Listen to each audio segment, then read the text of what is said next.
10 reasons why the Minnesota Vikings will win the Super Bowl in the 2021 season. Now, obviously, Vikings are a huge underdogs in the NFC and the NFL as a whole, and in the NFC North. So obviously, there's not really a high chance that the Vikings will win the Super Bowl. However, every year, a team surprises the world. Last year, we saw the Steelers, who came out and had a 13-game win streak, I believe it was. We saw the Browns make the playoffs and beat the Steelers in the playoffs. On top of that, we saw the Bills have a very successful season. Every year, there's a team that shocks the world, shocks the entire league, and this year, this upcoming season, that can be the Minnesota Vikings. Because you look at what held the Vikings back last year: injuries, unexperienced defense, special teams, and offensive line. What have the Minnesota Vikings focused on this offseason? Well, obviously injuries, it's going to fix itself. That was the biggest reason why the Vikings had an unsuccessful 2020 season. Defense, inexperienced defense. Well, we brought in a bunch of veterans players, and our inexperienced players are staying and are going to be here for another season to gain more, I guess you could say, to be more experienced than they were last year at least. Well, defensive line, we just improved completely on the defensive front. Offensive line, we've focused on the offensive line in the draft. Special teams, Vikings made big moves on special teams on top of that. So everything that held the Vikings back last year, Vikings did focus on this offseason. And Vikings are going into this next season far better than they were last year. Yes, we lost a few pieces. We did lose Riley Reef. We lost Kyle Rudolph, but we replaced him with Christian Darrisaw and Irv Smith Jr. So realistically, the Vikings haven't taken a big hit this offseason in anywhere. I mean, even losing Anthony Harrison and Eric Wilson, Vikings brought in new players to fill in for those roles. So all the players that we lost, we did fill in the roles, and we brought players on top of that. So Vikings are going into this upcoming season possibly a complete team. Now, we haven't seen it yet. Obviously, week one, first 5 weeks, we'll get a feel of how this team is really built. But right now, we're going to have 10 reasons why I do believe the Vikings can win a Super Bowl. But for the sake of this episode, 10 reasons why the Vikings will win a Super Bowl in the 2021 season. Starting at number 10, Mike Zimmer. Now, I had to put this on the list because this is for all of you. What's the right word? Superstitious people is the word I'm looking for here.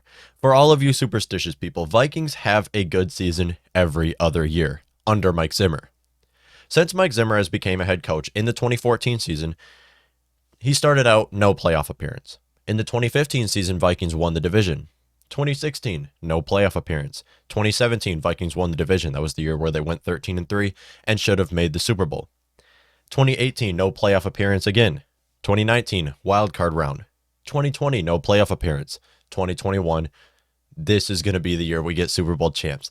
So as you can see, since Mike Zimmer has been a head coach, Vikings have made the playoffs every other year. Well, what's the first step of making the Super Bowl? You got to make the playoffs first to get to the Super Bowl.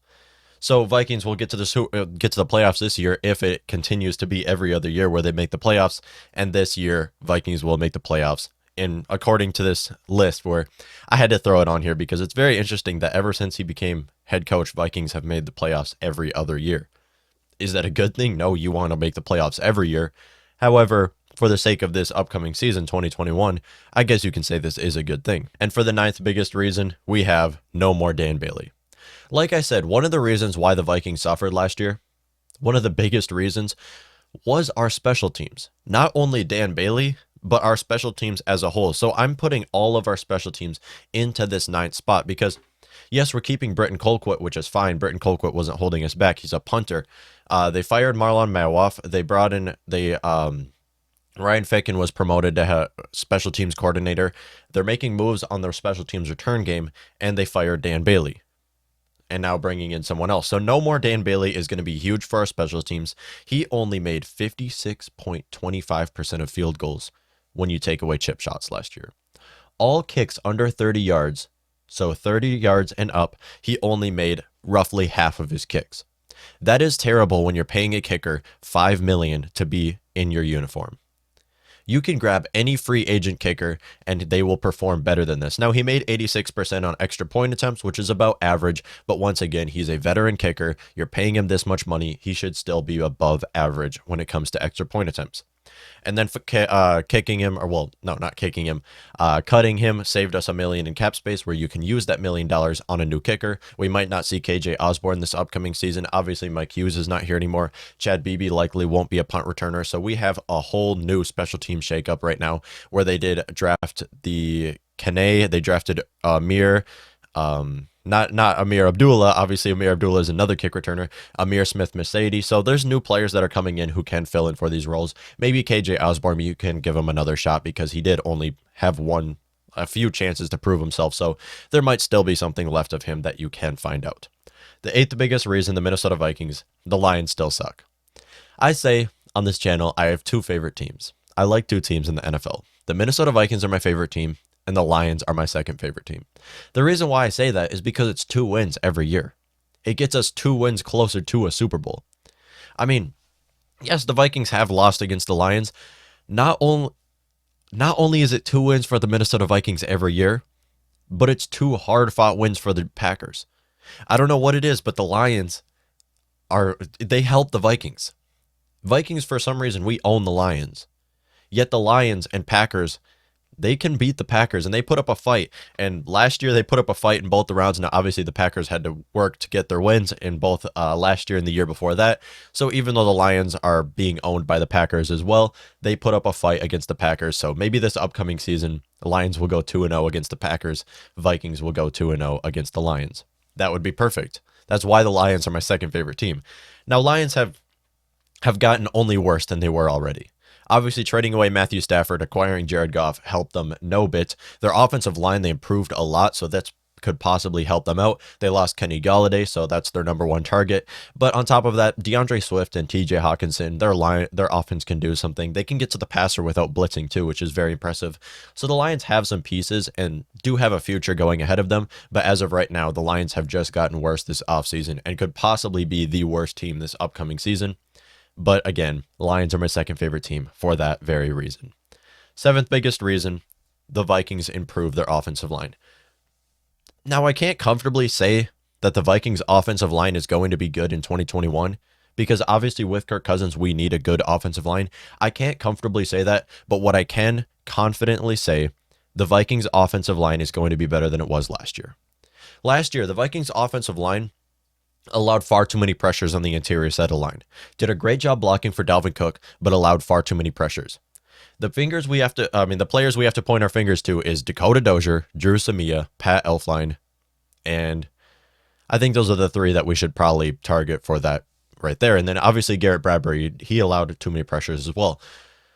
Thing about this upcoming season, Dakota Dozier should not be a starter. Drew Samia should not be a starter. Pat Elflein is already gone. We need to replace these guys now. You need to move Ezra Cleveland to left guard. Now, we brought in, obviously, Christian Darrisaw. He's going to replace Riley Reiff. Wyatt Davis, the Vikings drafting Wyatt Davis was one of our best draft picks. He should be a starting right guard right off the gun. Don't even think about starting Dakota Dozier. Don't even think about using Drew Samia. You have to use Wyatt Davis because the Vikings cannot have the same offensive line they did last year. The Vikings offensive line may not be good. They are all inexperienced players. They are all on the rookie contract as of right now, although you should extend Brian O'Neill. They are all on the rookie contract, but this upcoming season, they will be better than they were last year. Ezra Cleveland is going into year 2. He's going to have a better season than he did last year. Garrett Bradbury is going into year 3. On top of that, you drafted these players. So Vikings offensive line has improved this offseason, and it's hopeful that they'll do more than they did last season. I can't say that they're going to be a top 10 offensive line or a top 16 offensive line for that. But what I can say is that our offensive line is better than it was last year. So that's another reason why the Vikings, another shot for them to make the Super Bowl, to win the Super Bowl. We don't just want to make it, we want to win it. And for the 6th biggest reason, the linebacker duo is back. Now, like I said, the biggest reason why the Vikings had an unsuccessful 2020 season was due to injuries. And we saw how bad this was, especially in that Saints game where the Vikings allowed 7 rushing touchdowns to the New Orleans Saints. We saw how much we needed Eric Kendricks and Anthony Barr. Anthony Barr missed 14 games due to injury. He only played 1.5 games and then went out and was placed on IR for the rest of the season. And then Eric Kendricks missed the final 5 games of the season. When this happened, we saw Hardy Nickerson and we saw Troy Dye. He was injured a little bit too. We saw Eric Wilson. He did well. We saw Todd Davis. Our linebackers did not do good is what I'm trying to say here. So Anthony Barr and Eric Kendricks coming back, a great linebacker duo, one of the best linebacker duos in the NFL. Eric Kendricks is the best middle linebacker in the NFL, and Anthony Barr is an overpaid outside linebacker. But with that being said, he is still a solid player. So these two players coming back are huge pieces on this Vikings defense and will make an impact. If they can play all 16 games, this Vikings defense will be that much better than it was last year. That's all we need, because our linebackers last year could not stop the run at all. And yes, our defensive line too, you can put that, but that we're going to get to the defensive line later. For the fifth biggest reason, we are on the defensive front. The Vikings defensive front is so much better than it was last year. Like I said, injuries. Last year, we saw a defensive front.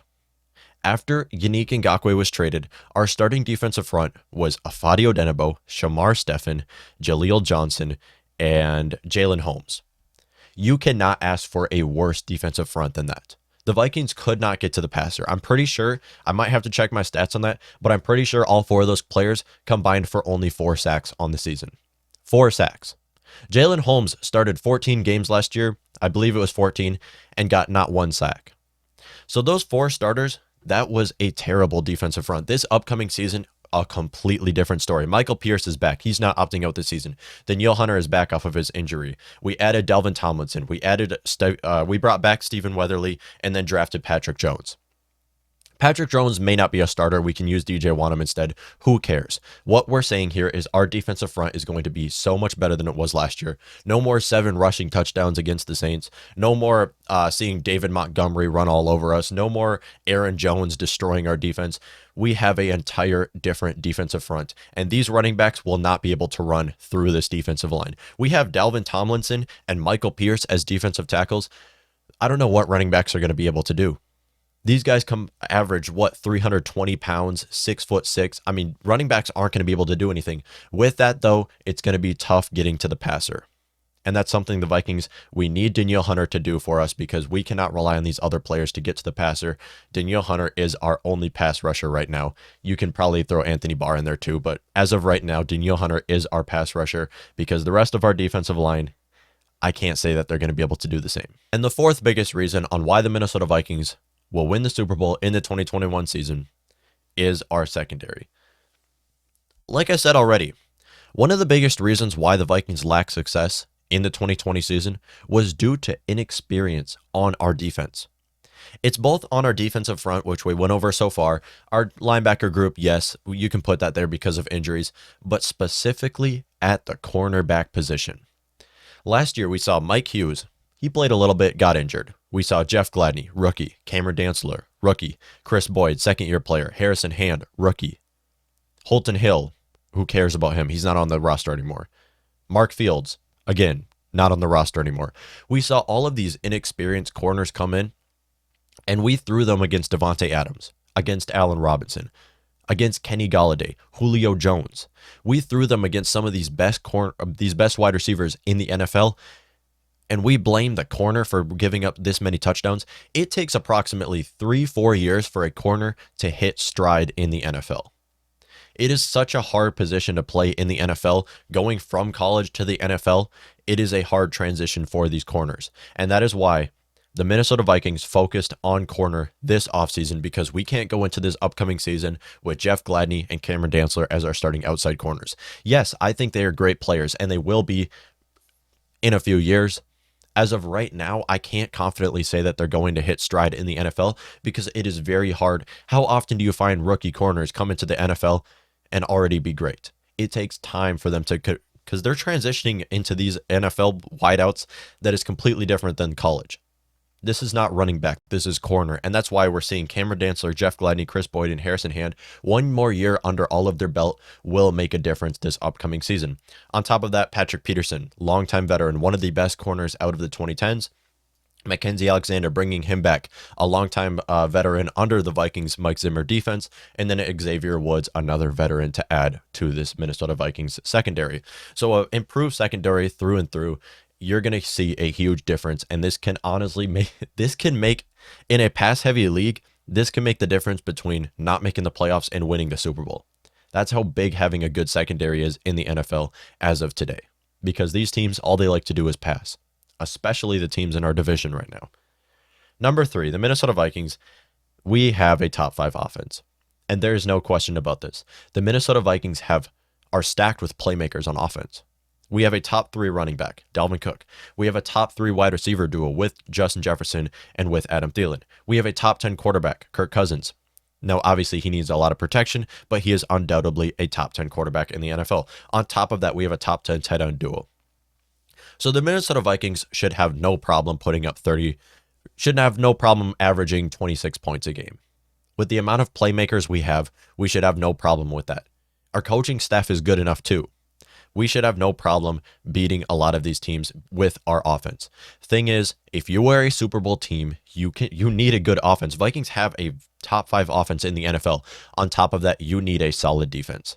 So that's where we're focusing specifically on this episode, is because the defense is what held the Vikings back last year. We had a top 5 offense last year, and this upcoming season, there has been nothing that changed. Our Vikings offense is amazing.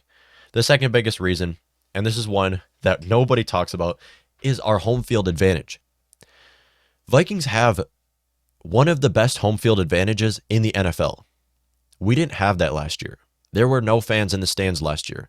Vikings had no home field advantage last year, and it's something that has really helped out the Vikings in the 2017, 2018, 2019 season that we didn't have in the 2020 season. Vikings were 3-5 at home in 2020 compared to 6-2 at home in 2019.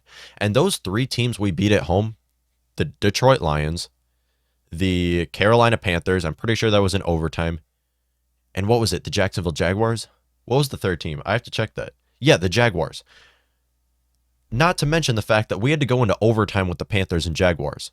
So the Minnesota Vikings won 3 games at home against bottom 5 teams in the NFL and had to go into overtime. Vikings had no home field advantage in 2020. Now, this upcoming season, Vikings have said that they're going to be full capacity. Good for them. Good for us, especially because we need that right now. That is exactly what the Minnesota Vikings need. 3-5 compared to 6-2 at home from 2020, 2019. In 2021, Vikings will be full capacity, and there will be a different story. I am going to be very excited for that week 2 or 3 matchup where the Minnesota Vikings have their home opener. It is going to be electric. Vikings are going to blow whatever team they play out of the water. And Vikings have one of the best home field advantages in the NFL, and that is why it is number 2 on this list, is because it is that big of a home field advantage, and no more going into overtime against Jaguars and Panthers and beating the Lions only at home. And the biggest reason, undoubtedly, Aaron Rodgers, he wants out of Green Bay Packers. Now, yes, it hasn't happened yet, and this story has kind of died down over the last month, or over the last week, really, as Julio Jones has been traded. The story has died out, but again, Aaron Rodgers does want out before this upcoming season. There is no question about that. But since he does want out, obviously Packers are the best team in the NFC North as of right now. They dominated the division last year, and this upcoming season are expected to win the division. Per DraftKings, Packers are expected to win the division minus 278 betting odds. Vikings are second in the division with plus 400 betting odds. Bears are third, plus 650. And then Lions are fourth, plus 2,500. So DraftKings, Vikings are second in the division. And if Green Bay Packers do trade Aaron Rodgers to another team, Vikings will be first in the division. And there's no question about that.